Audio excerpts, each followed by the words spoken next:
कोई भी इस दुनिया में किसी का रिप्लेसमेंट बनने नहीं आता है, हर कोई अपनी कहानी लिखने आता है। क्रिकेट के मैदान में भी वही होता है। यहाँ आते हैं लोग किसी और का उत्तराधिकारी बनने, लेकिन जाते हैं एक लिविंग लेजेंड बनकर। जब सचिन ने क्रिकेट छोड़ा, सबने कहा नेक्स्ट सचिन कौन। फिर एक लड़का आया जिसे दुनिया विराट कोहली के नाम से जानने लगी, लेकिन उसने कभी सचिन को रिप्लेस नहीं किया। उसने तो अपनी एक नई लेगेसी बनाई, एक अलग आइडेंटिटी बनाई। फिर आए रोहित शर्मा। जब सहवाग की जगह खाली हुई, पर रोहित ने सहवाग बनने की कोशिश नहीं की। उसने रोहित शर्मा बनकर एक नए चैप्टर की शुरुआत की। कपिल देव के बाद सबको एक और ऑलराउंडर की तलाश थी और आए हार्दिक पांड्या। लेकिन हार्दिक पांड्या ने कपिल देव की कॉपी नहीं की। उसने अपनी लाइफ के स्ट्रगल को अपने स्टाइल में क्रिकेट में उतारा और दुनिया ने उसे भी एक गेम चेंजर माना। और अब शुभमन गिल को नेक्स्ट विराट कोहली कहा जा रहा है। हम बार बार कह रहे हैं कि क्या अगला किंग जो है वो शुभमन है। तो क्या शुभमन गिल विराट कोहली को रिप्लेस कर देंगे? क्या विराट जैसे रिकॉर्ड शुभमन गिल भी बना पाएंगे? ये क्रिकेट है दोस्तों, यहाँ कोई किसी का डुप्लीकेट नहीं होता। हर प्लेयर अपनी जर्नी के साथ आता है, अपनी अलग और इम्पैक्टफुल कहानी लिखता है, और यही होती है लीगेसी। जितने भी बड़े नाम आए, सब अपने वक्त के सुपरस्टार्स थे, लेकिन किसी ने किसी को रिप्लेस नहीं किया। सबने बस अपनी पहचान बनाई, अपनी जायज जगह बनाई। तो चलिए आज हम बात करते हैं उन लेजेंड्स के जिन्होंने किसी को रिप्लेस नहीं किया, अपनी खुद की लेगेसी बनाई और दिखाया being next is not about copying, it's about creating your own path. Kapil Dev के बाद इंडियन क्रिकेट एक जेन्युइन फास्ट बॉलिंग ऑलराउंडर के लिए तरस रहा था। कई लोग आए, लेकिन इम्पैक्ट वही छोड़ पाता है जो प्रेशर में टीम को ऊपर ले जाता है। फिर एक लड़का आया, बड़ौदा का बंदा हार्दिक पांड्या। सिर के बाल छपरियों जैसा, हल्का पतला सा, लेकिन आंखों में कॉन्फिडेंस, बॉडी में एटीट्यूड भर भर के था। जब 2016 में उनका डेब्यू हुआ तो लोगों ने तुरंत कहना शुरू कर दिया, ये लड़का तो नेक्स्ट कपिल देव बन सकता है, क्योंकि बैटिंग में पावर, बॉलिंग में पेस और फील्डिंग में लाइटिंग स्पीड सब था उसमें। लेकिन हार्दिक ने कभी कपिल देव बनने की कोशिश नहीं की। उसने हार्दिक पांड्या बनकर इंडियन क्रिकेट टीम को एक नया डायमेंशन दिया। 2017 चैंपियंस ट्रॉफी में उनका वो नॉक मुझे आज भी याद है। जब पूरी टीम गिर गई थी, तब हार्दिक पांड्या ने पाकिस्तान के अगेंस्ट सिर्फ 43 बॉल्स में ही 76 रन ठोक दिए थे।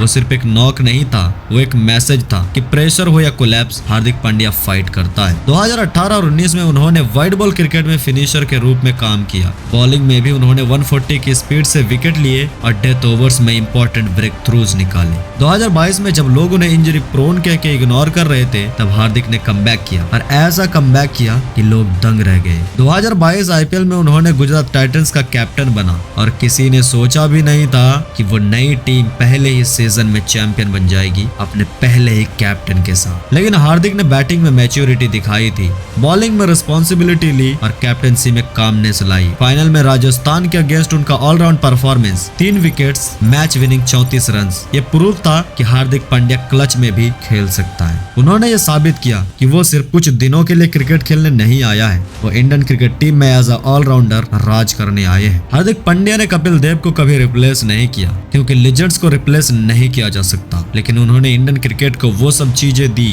जिसमें मिसिंग थी, एक फियरलेस फास्ट बॉलिंग फिनिशर। 2000 के एंड में जब वीरेंद्र सहवाग अपने प्राइम में था, तब उनका फियरलेस बैटिंग स्टाइल हर किसी का फेवरेट बन गया था। और जब उनका एरा धीरे धीरे खत्म हो रहा था, तो सब पूछ रहे थे नेक्स्ट सहवाग कौन। तभी एक लड़का आया मुंबई से, लेकिन ना उसके शॉट्स में सहवाग जैसा एग्रेशन था, ना उसके स्टाइल में कोई कंपैरिजन दिखा, लेकिन एक चीज थी, क्लास। नाम था Rohit Sharma. 2007 T20 world cup में जब सब यंगस्टर्स को चांस मिला, तो उनमें सबसे ज्यादा इंपैक्ट क्रिएट किया था रोहित शर्मा ने। पाकिस्तान के खिलाफ फाइनल में 30 रन की वो नॉक कोई फैन शायद ही भूल पाएगा। लेकिन उसका असली कैरियर शुरू हुआ था 2013 में। 6 साल का स्ट्रगल करने के बाद जब उन्हें फाइनली ओपनर बनाया गया, और वहीं से रोहित शर्मा ने लिखना शुरू किया अपने गोल्डन चैप्टर। 2013 चैंपियंस ट्रॉफी में धवन के साथ ओपनिंग की, और तब से इंडियन क्रिकेट को मिला एक नए जमाने का ओपनिंग पेयर। फिर 2014 में श्रीलंका के अगेंस्ट जो हुआ, वो तो हिस्ट्री बना गया। 264 रन, वनडे क्रिकेट का हाईएस्ट इंडिविजुअल स्कोर। क्या आप सोच सकते हो, एक इनिंग में 33 चौके और 9 छक्के, इतना तो कोई टीम मिलकर भी बना नहीं पाती, और ये वह शुरुआत थी। 2019 वर्ल्ड कप में 5 centuries in a single tournament, जो दुनिया में किसी भी प्लेयर के नाम नहीं था। यह सब रिकॉर्ड बनाने के लिए नहीं, टीम के लिए कंसिस्टेंट इम्पैक्ट देने के लिए था। रोहित शर्मा सिर्फ बैट्समैन नहीं था, वो एक विजनरी लीडर भी था। मुंबई इंडियंस को जब उन्होंने कैप्टनसी में लिया, टीम एक मिड टेबल साइड में थी, लेकिन उनके अंडर 5 IPL ट्रॉफी जीती। उन्होंने सूर्या, बुमराह, हार्दिक जैसे प्लेयर को पॉलिश किया और एक मैच विनिंग यूनिट बनाया। 2023 ओडीआई वर्ल्ड कप में उन्होंने इंडिया को हर मैच जिताया। ग्रुप स्टेज में हर मैच में एक्सप्लोसिव स्टार्ट दिया, लेकिन पर्सनल रिकॉर्ड के पीछे नहीं भागा। टीम के लिए खेला और यही रोहित शर्मा का असली मैच्योरिटी फेज था।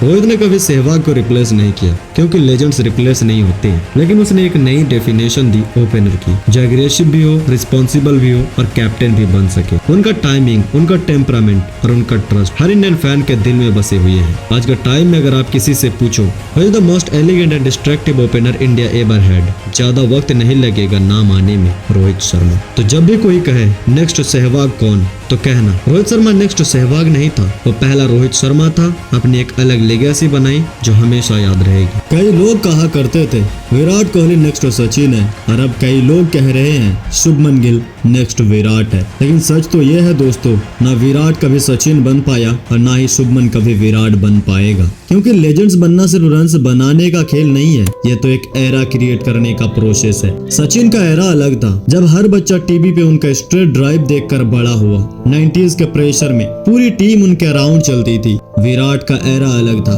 उसने टीम को फिटनेस, एग्रेशन और हंगर सिखाया। उसने चेस को आर्ट बनाया और दुनिया को दिखाया मॉडर्न क्रिकेट में भी एक वॉरियर कैसे दिखता है। और अब शुभमन गिल का एरा आएगा, लेकिन उसमें ना सचिन होगा ना विराट होगा, सिर्फ शुभमन गिल का स्वैग और उसकी अपनी एक कहानी होगी। तो इसलिए दोस्तों, कोई किसी का नेक्स्ट नहीं होता, हर कोई बस अपने वक्त का एक नया पेज होता है, जिसमें लिखी जाती है नई लेगेसी, नया इम्पैक्ट और नया पहचान। इसलिए जब अगली बार कोई कहे नेक्स्ट कोहली कौन, तो बस मुस्कुरा के कहना कोहली एक ही था, अब नए जमाने का हीरो अपनी कहानी लिखेगा।